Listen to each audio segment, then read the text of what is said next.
La vie est un rêve et tu en es le rêveur, le créateur.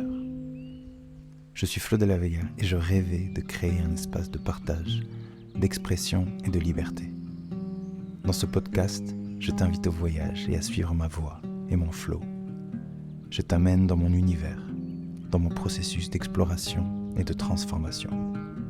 Je te partage mes idées, mes questionnements, mes doutes et mes compréhensions. Bienvenue à toi dans le monologue du rêveur. Le monologue du rêveur, c'est parti, c'est le premier épisode. Bis, on va dire que c'est l'épisode 1 bis, parce que j'avais enregistré un flow de 20 minutes il y a quelques temps, et je ne l'avais pas enregistré.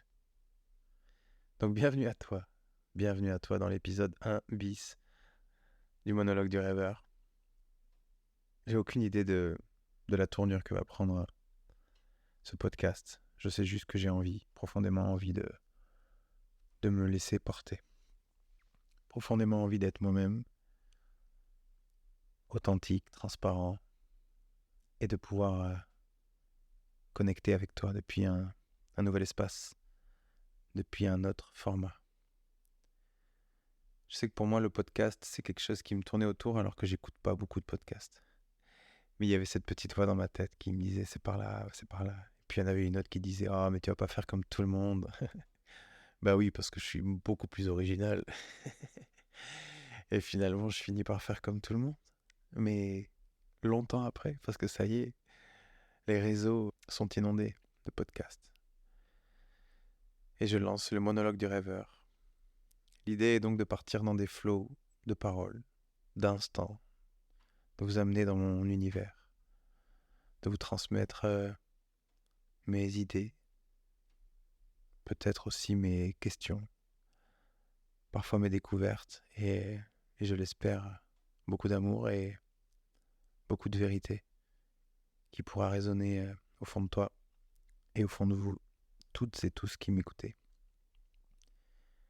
J'ai été inspiré par un mec qui s'appelle Diego Dreyfus, un Mexicain, qui a un podcast et qui s'exprime exactement sous ce format de monologue. Et plein de moments, il m'a accompagné dans des contextes complètement différents, que ce soit dans la voiture, en train de cuisiner ou en train de méditer, en train de marcher. Et je me disais, waouh, plus ça va et plus j'ai l'impression d'avoir un ami que j'écoute quand j'ai pas envie de parler, que j'ai juste envie d'écouter et d'avoir un moment avec moi-même de réflexion. J'ai ce mec qui me vient tout le temps au moment où j'ai envie, j'ai juste à cliquer. Et il me raconte sa vie, il me raconte ses découvertes, ses doutes, ses questions, ses humeurs. Et je me disais, mais c'est incroyable. Je voudrais être ça moi aussi pour quelqu'un. Et c'est vrai que dans ma vie, j'ai tendance à être très exclusif. Je partage peu de temps avec les gens. Ou en tout cas, j'ai peu de gens avec qui je partage du temps. Parce que je crois que je privilégie les moments profonds. J'ai vraiment une addiction à ça. Pour moi, c'est essentiel de pouvoir être face à quelqu'un et d'être authentique, transparent, profond. Enlever tous les masques. Je crois que c'est là qu'est le chemin de l'amour. Et j'ai profondément envie de créer ça avec vous, avec toi, qui m'écoute, et pouvoir t'inviter, toi aussi peut-être, à te poser des questions, à avoir des révélations sur toi-même, ou tout simplement à venir te connecter de temps en temps au son de ma voix et suivre ce flow, le monologue du rêveur. Là, je suis dans la forêt, en France, dans la cabane. J'ai un petit feu à ma gauche et c'est l'hiver. C'est la pleine lune, fin d'année 2023. Et ça y est, je me lance. Ça y est, j'arrête d'écouter cette voix qui me dit que j'ai rien à raconter. Cette voix qui me dit que je suis qui pour faire ça. J'arrête de l'écouter, cette voix de la peur, cette voix du mental. Et je vais écouter ce cœur qui me dit que j'ai profondément envie de transporter les gens dans un univers que j'ai profondément envie de transmettre, de partager, d'échanger, de juste être moi. Ma façon à moi peut-être aussi d'échapper à la solitude et sentir que je suis avec vous. C'est comme si je vous voyais. C'est impressionnant d'ailleurs d'imaginer ça. Je pense que c'est ça qu'il y a derrière la peur, c'est de se dire, tu vas vraiment oser te mettre dans un état de vulnérabilité comme celui-là et parler sans rien dire, seul, et ensuite le partager à des inconnus qui auront le malin plaisir de te juger. Je crois que c'est ça qui est derrière, c'est la peur du jugement, la peur de ne pas être aimé, la peur de ne pas être accepté, la peur que ça ne marche pas aussi. Il y a vachement cette idée-là dans mon esprit d'artiste qui dépend, entre guillemets, d'un public, et que ce public a le choix de lui dire oui ou non. Je crois qu'il y a ça derrière. Mais je crois qu'il y a aussi une voix en moi qui dit, mais toi, qu'est-ce qui te touche dans la vie? Est-ce que c'est des gens avec un titre particulier qui te touchent? Est-ce que c'est quelqu'un qui a fait énormément d'études et de recherches qui te touche? Ou est-ce que ça peut être quelqu'un de lambda, comme toi, comme moi? Mais quelqu'un qui parle avec son cœur, quelqu'un qui parle avec l'envie de transmettre une vérité, la sienne, tout simplement. Et de nous créer un pont et nous inviter à découvrir son univers. Je crois que quand on arrive à connecter avec ça, quand on arrive à inviter quelqu'un dans notre univers, en créant ce pont, c'est là qu'on crée de vrais liens, c'est là qu'on crée aussi de l'inspiration. Je crois que le fait de découvrir l'authenticité de quelqu'un, peu importe ce qu'elle est, peu importe si cela nous touche ou si ça fait partie de nos critères de beauté, je parle en termes de création artistique par exemple.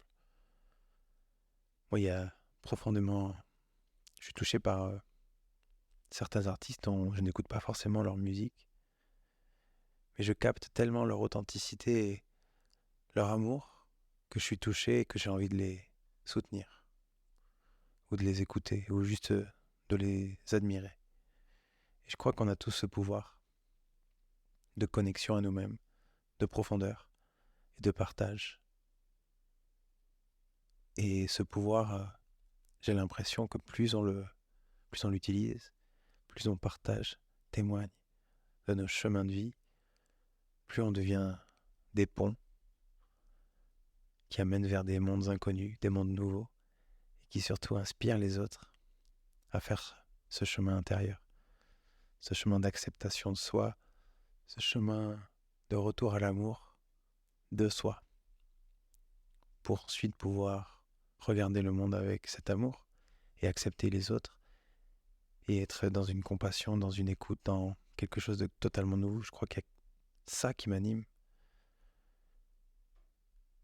Je pense que on a tous traversé dans notre jeunesse, dans notre enfance, la peur du regard des autres, la peur du jugement.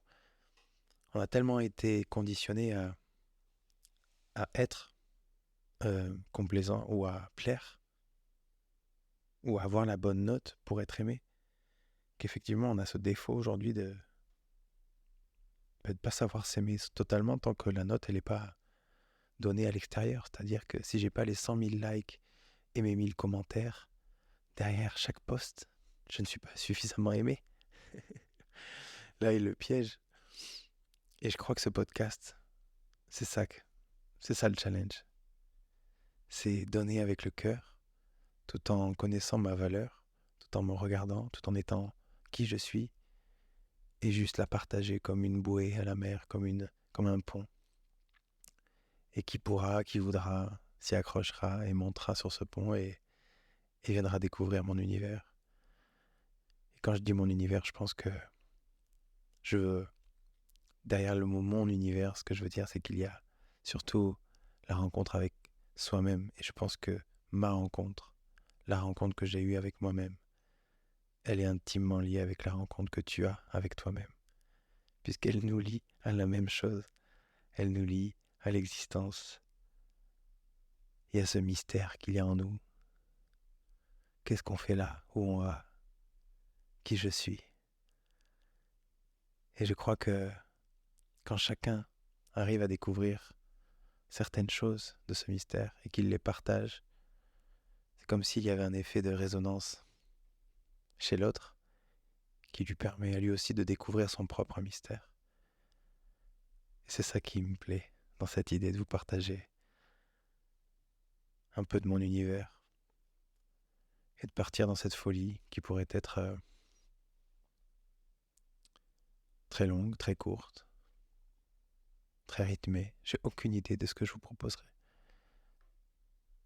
Mais si l'idée te parle de suivre un rêveur dans son flow et de l'écouter et de te connecter à toi-même, j'ai envie d'être pour toi un miroir, j'ai envie d'être un projecteur,